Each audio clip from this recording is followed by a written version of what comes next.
The musicians in the band called Chicago show no sign of wanting to change their career path, not even after a third of a century together. Bob Surratt will introduce us to the unstoppable group named after its own hometown.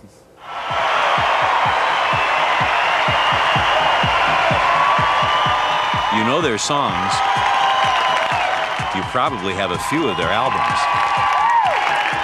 But I bet you wouldn't recognize these guys, even if they walked by you on the street. We are Chicago! The incredible Chicago success story, later on Sunday morning. It's Sunday morning on CBS, and here again is Charles Osgood. The music is by the group Chicago, and if ever a band reflected the sounds and rhythms of its hometown, it's this one. We like hearing from our contributors about what makes their city and its people special, and we're going to hear that right now from Bob Surratt in Chicago.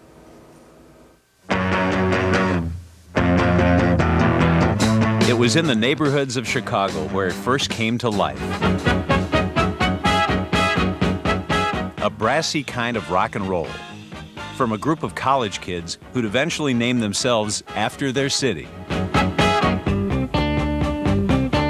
If you grew up in Chicago in the 60s like I did, you still think of them as local guys. How are you doing? Even though they moved to LA and hit the big time more than 30 years ago, the founding members of the band still think of themselves as Chicagoans. Oh my gosh! Anybody who likes Chicago has to do is keep an eye on the paper, see when we're going to be anywhere near Chicago, and hang out here, because eventually they're going to see everybody in the band. Hanging around with the band, back in town on a tour stop, I get the feeling this is more than just a nostalgic trip for them. It's where they feel most at home. We are very aware of our roots, where we came from. You know, Tony Bennett saying he left his heart in San Francisco, well, I left my heart in Chicago. There's nothing like Midwestern folks, and I miss that. Take me as I am. The guys always strike me as the products of the working class families they came from.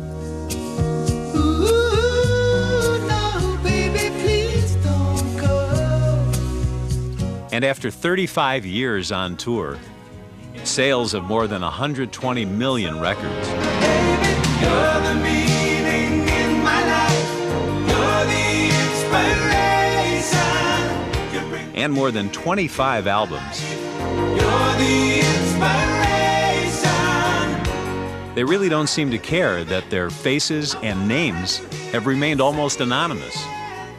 To hear the original members tell it, Lee Loughnane, Jimmy Pankow, Walt Parazater, and Robert Lamb, it was modesty by design. We elected early on to not have our faces on the cover of the album, to kind of work behind the famous Chicago logo and keep things kind of low-key and focus on the music. There has to be a negative side to that, at least maybe in the beginning. You know, I can't think of a downside, a real downside. Really? What, getting a dinner reservation? We don't think of ourselves, first of all, as pop stars. We think of ourselves as musicians, as artists, and that logo kind of embodies this dedication to our art. You hit it big. How was that at that time? It was scary. They've remained friends since their days at DePaul University on Chicago's North Side. Wasn't that long ago or too far from here that guys got together in a basement and Chicago was born? It was. We just put little horn things together until we found everybody. Robert came over from Roosevelt University one day to have a cup of coffee, and he had a book of 30 songs. And, you know, we just thought, let's make a rock and roll band with horns. Soon after, a music producer persuaded them to pack their bags and leave for LA. Does anybody really know what time it is?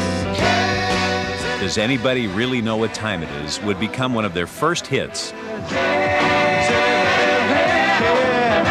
When you left Chicago to make it, did any of you think, I'm not so sure this is going to work? Did friends, did family expect you back? I know that relatives said, oh, they'll be back in a couple months or my whatever. mother and father were standing on the front porch. I had all my stuff in the U-Haul trailer, and I was waving goodbye. As I pulled away, I remember my mother, through tears, telling my father, oh my gosh, he didn't finish college. He's going out to the land of fruits and nuts. You know, what's going to happen to our son? And my dad turned to her and said, Marion, don't worry about a thing. He'll be back in 6 months for a real job. Take me back to Chicago and lay my soul to rest.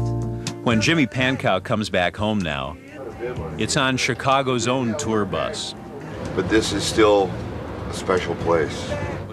They used to spend more than 300 days a year on the road. Now it's a more moderate 120. Take me back to Chicago.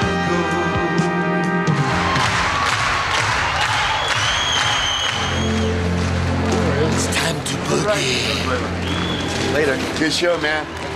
And they've had personnel changes. Bill Champlin is one of the new guys. He's only been with the group for 23 years. Saturday in the park. The band reminds me of a successful family business where the employees still love going to work every day, year after year. I think it was the 4th of July. And they've survived some hard times, periods of low record sales. Lead singer Peter Cetera's departure. Everybody needs a little time away, I heard her say. And their worst day, I can still remember. It was big news, especially here in Chicago. Their bandmate, Terry Kath, died. He was really the soul of the band. As time goes on, I realize Kath was playing with a pistol he thought was unloaded when he jokingly pointed it toward his head and fired. to me. 25 years later, That hole has never been filled. The person that Terry was can't be replaced. We can find another guitar player, and we're very happy with the guitar player we have. But you don't get over it. You just move on. I think our Midwestern upbringing has a lot to do with it, and you know, the fact that we have each other. Because if we didn't have each other, it might be a whole different story. Just say you love me for the rest of your life. I've got a lot of love and I don't wanna let go. At this point, are you like brothers? Are you sometimes like battling spouses? Well, what's that like? I think it's like brothers. It's like brothers. It's very close. You know, I mean, we travel with each other all the time, but I think the main thing is that when we get on the stage, it's always been and still is today a group effort. It's great to be back home in Chicago. This is where it all started, folks. remember, they've been doing this now since 1967, when Chicago was the new hip sound on underground FM radio.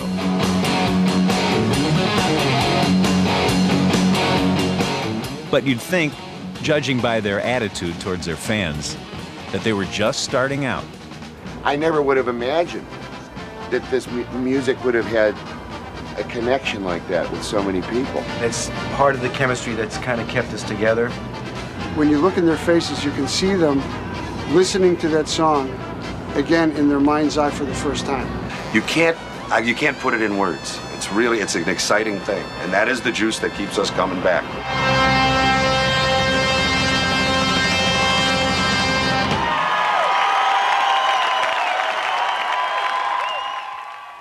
I'm Charles Osgood. We hope you'll join us again next Sunday morning. Until then, I'll see you on the radio.